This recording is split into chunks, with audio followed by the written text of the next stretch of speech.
In this video, I'll be going over 25 attacking tips that will help any rank. These tips will range from super easy tricks you probably didn't know to advanced tips that will help in most situations. And the first one we're going to be going over is how to open Kaided hatches solo. So if you see a Kaided hatch, the normal way to open it up would usually be using an EMP on it or maybe like a Twitch drone to destroy it. But that requires a teammate, and there's a lot of situations where you can't really rely on your team. So to get rid of the Kaid claw in the hatch, you should be either hibana, thermite, or ace. For ace, all you have to do is throw 2 ace charges on either side of the hatch, just like this.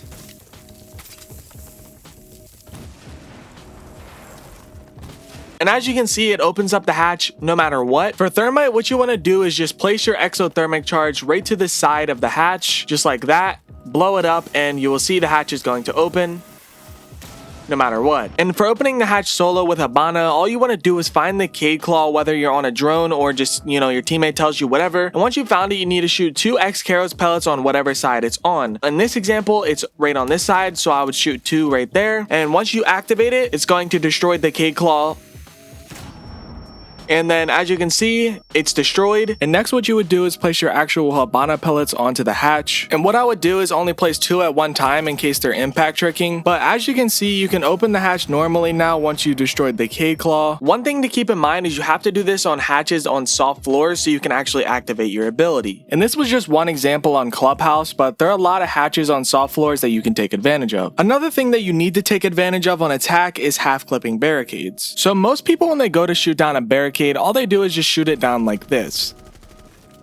Now obviously there's nothing really wrong with that and it's not that bad, but as you can see, I'm only left with 1 bullet in my clip. So if someone's on the other side of this doorway, they can easily sprint out while I'm reloading and then go for the kill on me. It's happened to me multiple times, so don't try to say that never happens. So an alternative way that you can do it is basically all you want to do is when you start shooting the barricade down, just put about half of your mag into it. So as you can see, I'm left with 10 bullets. It's a little bit more than half. Then you can reload while the barricade is still up and then continue to shoot it down. And now as you can see, I have 20 bullets left in my clip. So if anyone tries to kill me, I can easily just, kill them. Now this is a little bit slower than the normal way, maybe a second or 2 slower. But if you're not just trying to rush in or if you're not trying to quickly make a fast play, then this is going to work great for being safe. But the next step I'm going to be going over is choosing the right attachments. There isn't one attachment setup that's going to work for everybody, but there are generally good attachment setups for each operator. And there are differences between console and PC. On PC, it's much easier to control horizontal recoil, whereas on console, it's much easier to control vertical recoil. And also with the release of Year 9 Season 1, 1.5s were basically removed and replaced with ACOGs. And so now if you're rushing and planning on getting into close range gunfights, you'll have to think about choosing a hollow sight to make it easier. So if you're on console and having trouble controlling horizontal recoil, then you can use a compensator. If you're on PC and having trouble controlling vertical recoil, instead of using extended barrel, use flash hider. If you're more of an aggressive player, you could run hollow sight. If a gun has no recoil, you can use horizontal grip to run faster. You get the gist. And I've made a video on my opinion the best attachment loadouts for every operator, so that's popping up in the top right. But the next tip I'll be going over is when, why, and how to quick peek. So to go over what quick peeking is really quick in case you don't know, basically all quick peeking is you're peeking a corner, but instead of full swinging out, you quickly peek and you're not trying to actually kill anyone, you're just trying to gather information and bait the enemy into shooting. And then once you've quick peeked, you can act off of that and then full swing out. You can also tap fire while quick peeking, like if someone was right there on that angle, I can just tap real quick to go for like a 1 tap. And there's multiple ways to quick peek. You have the bolo peek, which is something like this. You have the shiko peek, which is the most common way. And then you have like strafe peeking and a few more, but they're all generally trying to achieve the same goal. And some are a little bit harder and some are a little bit better, but generally the one you're going to see the most is the shiko peek. The best way to learn how to shiko peek is basically you lean one way, then you lean the other way, and then you lean back the other way. And then you can incorporate movement into it. So once you're already leaned to the way that you're going to be quick peeking to,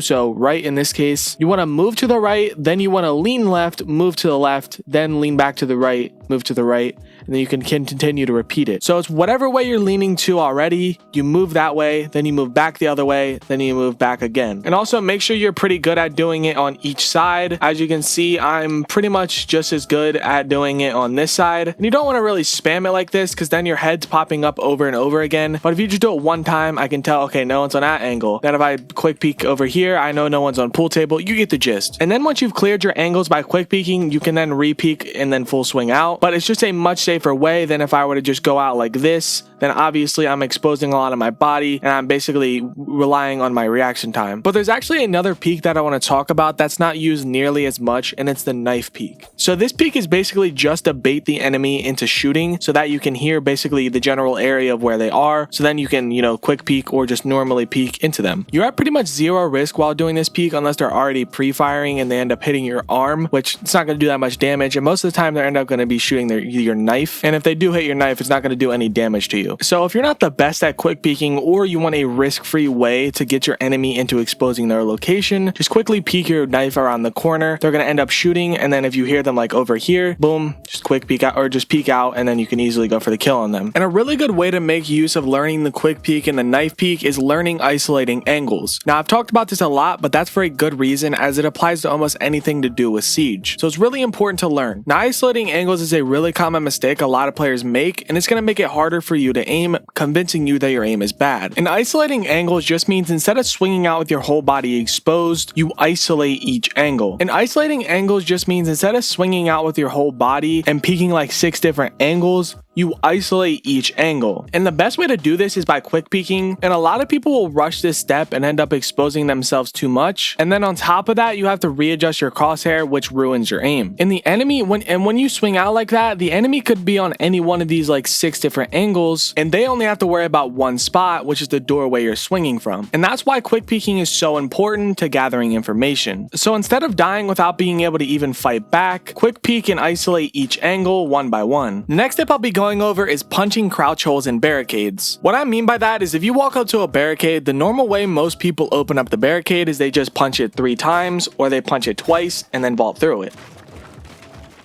Now, if you were listening to that, that was very loud. So if a defender is nearby, he's most likely going to hear that. The better way to do it is come up to the doorway and you want to look for panels 3. So if you can see there's little lines in the barricades, you just go up 1, 2, 3. There's panel 3. You punch right there. Then you go up 1, 2, and then punch it again.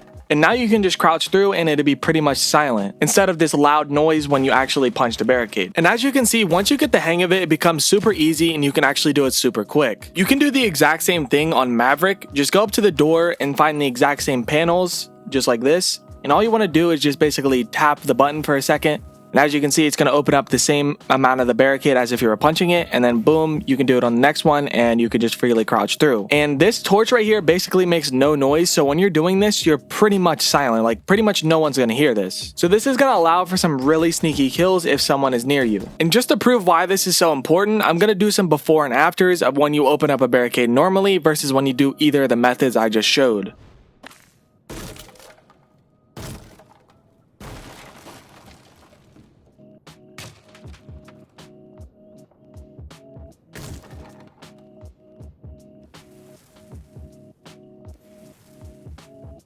Now, as you can see, it makes a pretty big difference, but now just imagine that it was masked by gunshots and explosions that normally go on during the round. It would be much more quieter than it already is. So the next tip we have is to shorten your Dokkaebi calls. A lot of people don't know you can actually make Dokkaebi put her tablet down a little bit early. All you have to do is once you see that the number of how many calls you have left go down, all you want to do is as soon as it goes down, you let go. This is going to save a second or two and allow you to make faster plays and get your gun up quicker.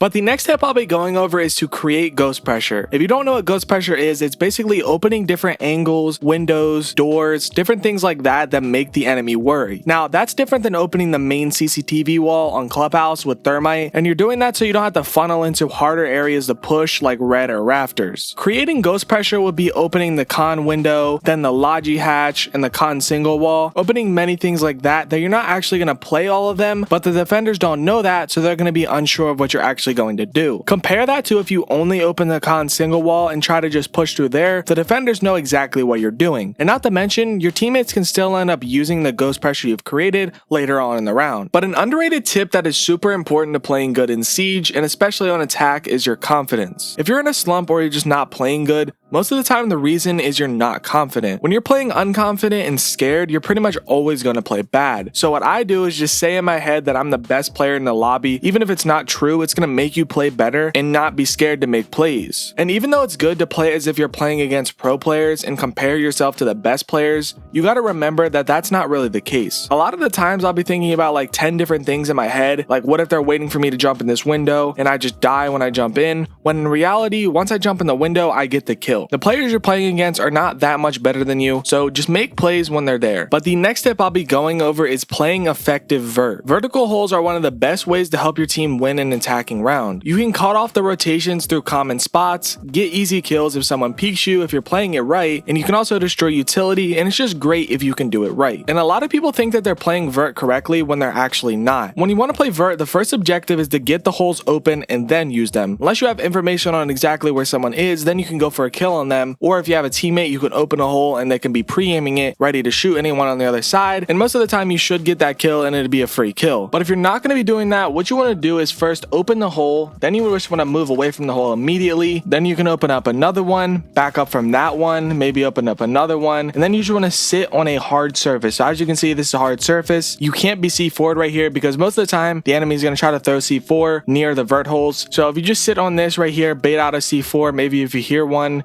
you can just sprint over here. But if they're not throwing a C4, or they already used it and wasted it on you, then you can continue to just open up holes for your team. You don't want to open up the entire floor because then you can't maneuver around easily. But once you've opened them up for your team, you can go around looking for kills, looking to destroy utility. But the main use for vertical holes is later in the round. Once you do get the plant down, maybe you've gotten a kill, you've destroyed some utility to help out your team get the plant down, you want to cut off rotations throughout the site. As you can see, I have vertical holes on all the rotations throughout the site in the common spots. So basically, as a defender, they're not going to really be able to rotate throughout the site without me seeing them. So once you get the plant down, you can cut off the doorways and different rotations throughout the site to actually secure your team the round. Just make sure you don't sit on vert the whole round if it's not needed, because you don't want your team to die while you're playing vert. And once you do rotate, you can use the vert holes as ghost pressure, as the defenders probably don't know you rotated. But everything I just said means nothing if you get flanked. So the next tip I'll be going over is flank watch. There's many different ways to watch flank and many different ways to stop flank. You have nomad, zero, gridlock, a simple drone, a claymore, someone just watching flank. So how should you stop flanks? Well, it really depends on what you and your team want to do. You can choose any one of those ways I just said, but the most effective ways are nomad and gridlock, as their abilities' main use is flank watch. So if you're really worried about that, then you can use one of those two operators. But if you're less worried or more skilled, you can use a zero cam or a drone, as they're more inconspicuous, especially if you hide them well. And you can just check these throughout the round while being safe, or if one of your teammates die, they can stay on the cam and call out when someone tries to flank you, and it should be a free kill for you. And like I said, flank watch is most valuable when playing vertically, so if your teammate is going to run the vert play op, then make sure you're ready to watch flank and vice versa. But the next tip I'll be going over is to have a plan. Having a plan doesn't need to be super complex, and you don't have to be the smartest player to think of a good plan for the round. So as an example, if I'm attacking kids/dorms on Oregon, let's say my plan is to drone out attic if it's clear, rappel in. Next, I would set up a flank cam,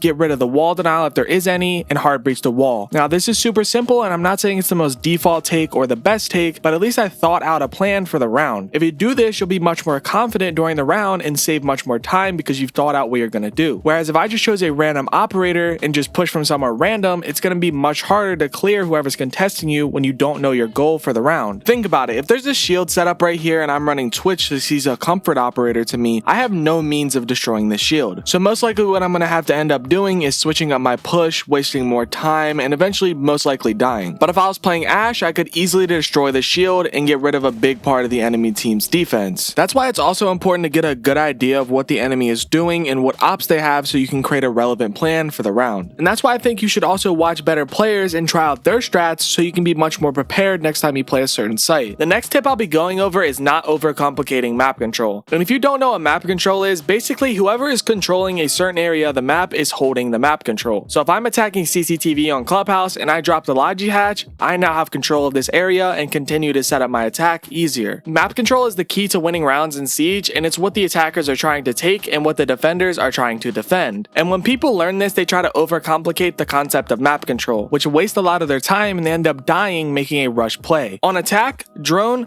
take the map control if it's free. Drone, take the map control if it's free. If it's not free, think of how to clear whoever's contesting you. Like if they're holding in a zombie, shoot it down or use your utility to destroy it so you can kill them or make them give up the map control. And eventually you'll work your way to one room away from the bomb site and go for the plant. But the next tip I'm going to be going over is to not drone too far. Now this goes pretty hand in hand with the last tip, but what I mean by don't drone too far is if you drone an area that's needed for your push, if it's clear, then go ahead and take that area. And then once you've done that, you can continue to drone other areas that are closer to the site and then eventually make your way to site. But a lot of people will drone so far away from where they actually are, and by the time that they actually want to go to enter the building, the information has changed. So you only want to drone about 1 to 2 to maybe 3 rooms away from where you're entering from. And then once you've taken the area, you can set up flank watch or denial and you can continue to drone until you're at site. But the next tip I'm going to be going over is to actually use your utility. What I mean by that is not just opening walls as a hard breacher or destroying defender utility with Ash. What I mean by use your utility is things like grenades, stuns, using an ace charge to block off sound,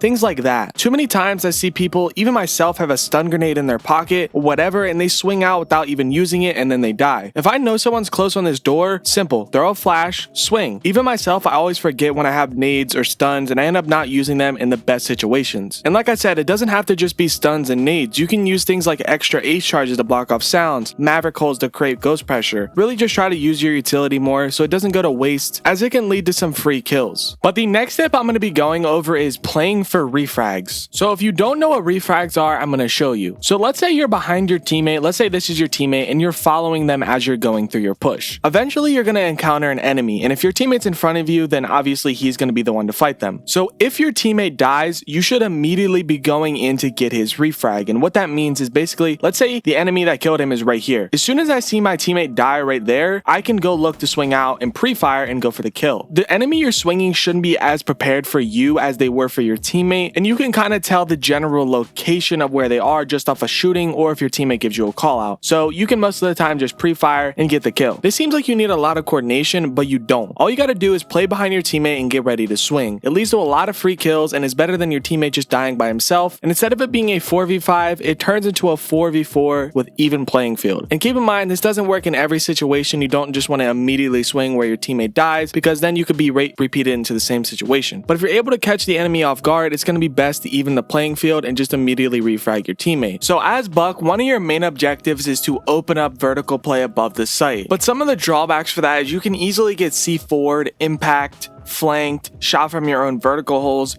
There's a lot of drawbacks to it, and one of the main ways you can negate some of those drawbacks is to actually go 2 floors above whatever you're trying to make vertical play onto. So in this example on Clubhouse, if I wanted to make vertical play onto Armory, all I'd have to do is go into Logi and then make vertical play onto the kitchen floor, and now as you can see, I can see just as good as if I was right above it. Also, make sure you're ADSing when you're doing this. It might take a little bit longer than usual, but as you can see, I can see pretty well into sight from doing this. And so if you were playing back Arsenal back here, as you can see, I can see perfectly into that spot, and it's a very common spot a lot of defenders will end up playing. And since I'm this high up above them, it's really hard for me to die up here. They're not going to be able to see for me, impact me. It's going to be harder to flank me, and it's going to be harder to shoot me through my verticals, because if I go into my drone right here, as you can see, you can just barely see my head sticking through, and I'm going to win that gunfight 99% of the time. And this is definitely the best and most safest way to open up vertical play on the Arsenal, but there's many more examples you'll see in pro games and just different places that you can pick up on. So make sure you get creative with this and definitely use this a lot more. But the next tip I'm going to be going over is to adapt to your enemies. If you lose a round, you should adapt how you play according to what the enemy is doing. The reason for this is because the winning team is going to be more reluctant to change what they're doing if they're winning. So as an example, if you're playing against aggressive opponents, you can set pre-place drones on common spawn points. You can play nomad to stop aggressive flankers and runouts, and attack weak points on site if they're roaming. You can also counter specific setups if they end up going for the same site twice. It's really simple. Like if they have a shield that's stopping you from gaining control of an important spots on the map, then you run Ash to destroy the shield. If they have Wamai blocking you from doing so, run Twitch. It's really simple to adapt to the enemies, but a lot of people aren't thinking about it enough, or they just don't want to change their habits. And that leads me to the next topic of picking needed operators. Now what this means is picking the operators that are needed to win the round. Now obviously you can run rounds with any operators. You could run Blitz, Monty, Fuze, Shield, Glaz, and Kali, and you might win the round, but that's not going to be reliable when you're playing against good players. Like if I'm attacking CCTV on Clubhouse, to win the round you're almost always going to need a hard breacher to open up the main wall. And if you see none of your teammates are doing it, then go for it. Even if you don't want to, it will most likely increase your chances of winning the round, and if you don't win, don't take it too hard because you were doing what your teammates didn't want to do. This is even more important when solo queuing, as you're not going to have as a big influence over what your teammates do, so if you just run the needed ops, it will probably help them as well as in return helping you. But the next tip I'll be going over is to prep drones. What this means is to set up your prep phase drone near where you're going to be entering from. You can preferably hide this so you can use the drone inconspicuously, but mainly what you want to do with this drone is to use it to help you enter the map and take the map control that's needed for your push. So if you're pushing Atatck on Oregon, you can have a drone prepped in T2. If you're pushing VIP on Coastline, you can have one set up there as well. This allows you to drone quicker and more inconspicuous so you can act off the information you've gathered better. But the next tip I'm going to be going over is time management. What time management is on attack is completing goals during a round that progress you further into winning the round. Now this can be very complicated or very simple, and something very important to remember is good time management comes with experience, and you have to try to improve upon it to actually improve it, as if you're fine with wasting time then it's never going to change. And you have to remember, as an attacker, time is not on your side. You have to bring the fight to the defenders. If it's a 5v5 and the clock hits 0, you automatically lose as an attacker. And like I said, you're always going to improve with experience and a learning mindset, especially if you're thinking about what you're doing is actually helping the team. But the next step I'm going to be going over is going to teach you how to play vertical with Fuze. So as Fuze, the main objective that you have for your ability is to place your Fuze charges above the site and destroy utility in sight. But the main drawback is while you're placing down your Fuze charges, a lot of the time you'll end up getting flanked. Now to place down your Fuze charges much safer and destroy utility in sight much safer, what you can do is go a floor above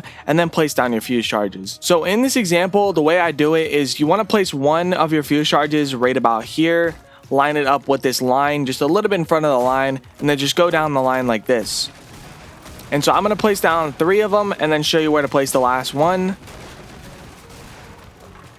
And so the last one you can really place anywhere. I would recommend just placing it probably like here is where I like to place it, like right next to this one. And by the end of it, as you can see, the whole floor is open up, and this whole time it's going to be dropping Fuze charges into the site, destroying utility, hitting defenders, and just generally just causing chaos. And you can just use these vertical holes as if we're playing Sledge or something. So if there's ever a situation where there's a soft floor above the floor that you're trying to drop fuses into, then make sure you go above with at least like 2 charges. The next tip is kind of a 2-for-1, and it's going to be knowing when to play passive or when to just go for kills. There are 3 rules that I like to follow when I just go for kills. And when I say I just go for kills, not just actually just hunt down kills. I mean, you have to play more aggressive. You have to get some kills sometimes. But what I like to look for is if I have information and if I can find a gap and if I'm behind or even in man count. If you drone someone and you think you can freely kill them, go for it. Or if you see a gap in the enemy's defense and the defenders aren't contesting map control in that area, take the map control and get some free kills. And lastly, if it's a 2v5 and your team has 2 alive, then you need to get kills to even the man count, as with 5 enemies, they're never going to let you get a plant off, so you have to play aggro to even the man count out. And when you're in those 1v5s, 2v5s, whatever, you need to isolate your 1v1s, and the only way to do that is you catch your enemy off guard by playing super aggressive, because you don't want your enemies to group up, hold crossfires, and play for refrags and stuff like that, because then you basically have no chance. So when you're down in man count, make sure you're taking your one-on-ones and being aggressive. But if it's a 5v3 and your team is up in man count, don't play super aggressive and go for kills. Playing dumb and going for kills is the #1 way to sell a man advantage, and that's why when you do have the man advantage, you should play more passive, get the bomb down, play patient and smart, hold good angles, and the rounds are going to be easy. So this next tip is going to be some general tips and tricks for when you're in a post-plant situation. So first things first, once you get the bomb down, immediately put your gun up, try to expose yourself to as least amount of angles as possible while doing so. And you want to hold common spots that the defenders are going to rotate or they're going to peek from. And if you do think it's safe to get out, escape the area of where you've planted from, then you can just sprint out. Or if you have a teammate, you can just put your gun up and have your teammate hold you while you walk out. Now, depending on the circumstances, the defenders are going to either try to bait out a defuse or they're just going to try to take a gunfight with you. Now, if they do take a gunfight with you, you're just going to have to win that. And if you have two teammates, you can set up a crossfire. But most of the time, what you want to do is hold a more passive angle, maybe like this. You don't want to be like right up against a wall or anything like this, holding aggressive angles, because you got to remember the defenders do have to push you once the bomb is down. But if they are trying to bait out the defuse, a good trick to follow is the 3-tick rule. If you don't know what that means, when the defenders are defusing the bomb, it makes clicking noises. And after the first two, they most likely will get off of it and try to bait you. But if you hear that third click, they're usually trying to stick it. So once you do hear that third click, what I would start to do is go for the kill. You don't want to let them get to 4 or 5. So once you hear that third click, you can maybe sprint like this and it's going to make them get off. Or if they still don't get off, then you can just start pre-firing where you put the diffuser down. And another thing to keep in mind is you can also throw a drone on the diffuser. Your dead teammates can end up watching the drone for you, telling you what the defenders are going to be doing. And another really good way to play post plants is to play vertically. Now, this is just one site, and honestly the vert that you can get onto the diffuser isn't the best. But if you are up here and you've already made the vert, as you can see, I can hold the breach from here. And so if I have a teammate outside the breach, if they try to go and swing him, I can easily go for the kill on them, especially if they don't know I'm up here. And if you do have vertical holes right over top of the diffuser or right below the diffuser, you can use those to your advantage by just waiting for sound and going for the kill once you hear them diffusing. And remember, when you're on vert holes, you're in a prime position to win the round from here, especially if you can actually get an angle onto where they are going for the diffuse, because all you have to do is wait for that third tick, then peek and kill them. Or if they try to push you, they have to walk up the staircase or do whatever. And there's so many different scenarios to a post plant. It could be a 5v5 when you get the bomb down, a 1v1, a 2v1, a 1v2, and you have to play them all differently depending on the scenario. But that comes with experience. But if you do take into account the things I went over, you will definitely play better in post plant situations. If you feel you improved from this video or you enjoyed the video, consider liking and subscribing. And if you want to watch more of my content, then click the video popping up on your screen.